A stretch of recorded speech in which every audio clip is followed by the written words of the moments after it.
Hello, dear followers. Good morning to all. Today, in this lecture, we will begin in the Kingdom of Fools, chapter 4th from Movements, ninth class book NCERT. तो इस chapter की शुरुआत करने से पहले हम इसकी introduction के बारे में डिस्कस कर लेते हैं. Let's see. It is believed that fools are so dangerous that only very wise people can manage them. ऐसा विश्वास किया जाता है कि मूर्ख इतने खतरनाक होते हैं कि केवल बहुत ही बुद्धिमान व्यक्ति उनको संभाल सकते हैं या संभाल पाते हैं. Who are the fools in this story? इस कहानी में मूर्ख कौन है? What happens to them? उनके साथ क्या घटित होता है? तो आइए स्टोरी की शुरुआत कर लेते हैं. यह स्टोरी बहुत ही इंटरेस्टिंग है, रुचिपूर्ण है और हमें काफ़ी इस स्टोरी से सीखने को मिलेगा. तो आइए अपनी रुचि बरकरार रखते हुए स्टोरी की बिगनिंग करते हैं. In the kingdom of fools, both the king and the minister were idiots. मूर्खों के राज्य में राजा और उसका मंत्री दोनों के दोनों मूर्ख थे, इडियट्स थे. They didn't want to run things like other kings, so they decided to change night into day and day into night. वो राजा और उसका मंत्री चीज़ों को जैसे कि दूसरे राजा चलाया करते थे, इस तरह से अपने राज्य के जो भी नियम थे, जो भी बातें थी, उस ढंग से चलाना नहीं चाहते थे. इसलिए उन्होंने रात को दिन में और दिन को रात में बदलने का निर्णय किया. डिसाइडेड निर्णय करना, फैसला करना. They ordered that everyone should be awake at night till their fields and run their businesses only after dark and go to bed as soon as the sun came up. उन्होंने यह आदेश पारित कर दिया कि प्रत्येक व्यक्ति को रात में जागना होगा, उनके खेत और उनके व्यवसाय केवल अंधकार के बाद ही शुरू होंगे. जब उजाला आएगा तब वो सो जाएंगे. And go to bed as soon as the sun came up. जब सूर्योदय होगा तब वो सोने के लिए अपने बिस्तर पे जाएंगे. Anyone who disobey will be punished with death. कोई भी व्यक्ति जो अवज्ञा करेगा, इसका पालन नहीं करेगा, उसको मौत की सज़ा दी जाएगी. The people did as they were told for fear of death. लोगों ने वैसा ही किया जैसा उन्हें मौत के डर में बतलाया गया था। The king and the minister were delighted at the success of their project. राजा और उसका मंत्री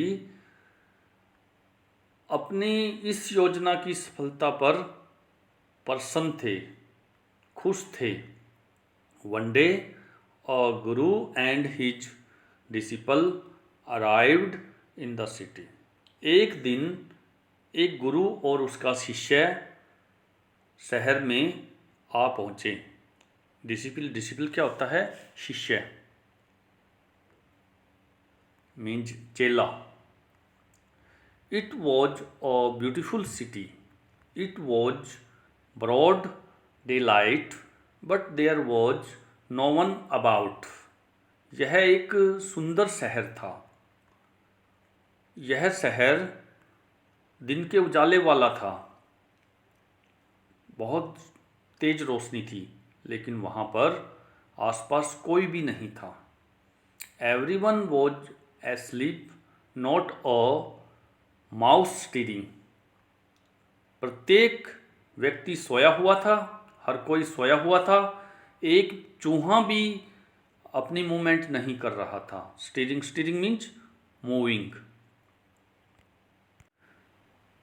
तो मैं यहाँ स्टीरिंग का मीनिंग लिख रहा हूँ, एक बार सर्कल में डाल रहा हूँ। Steering, moving, MOVING।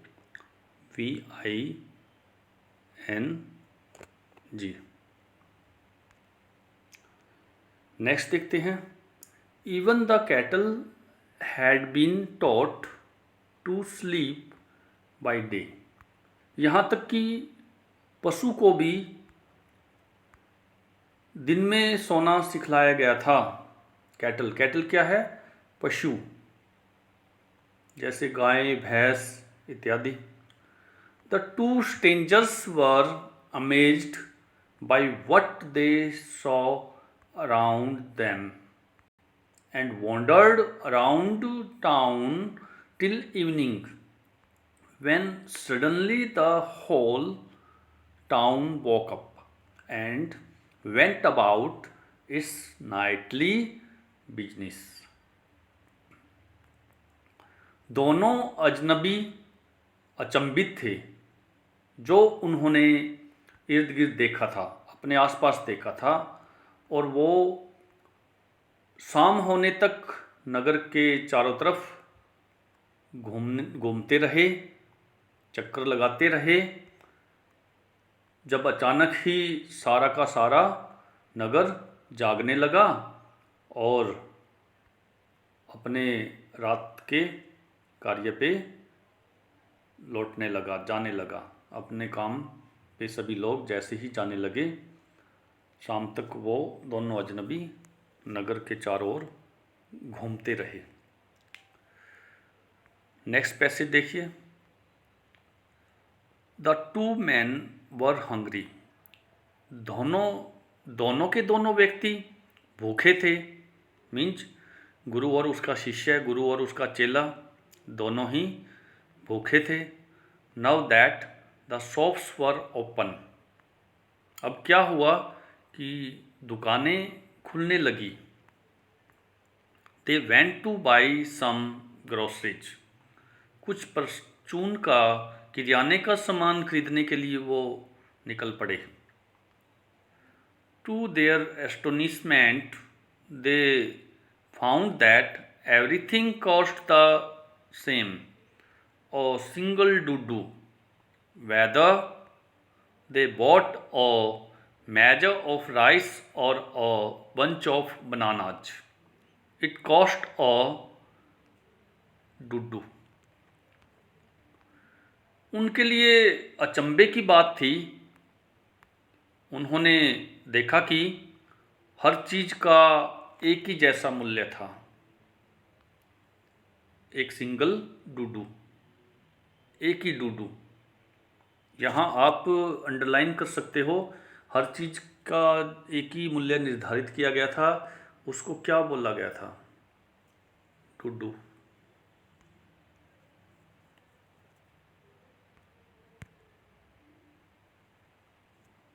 A single Dudu.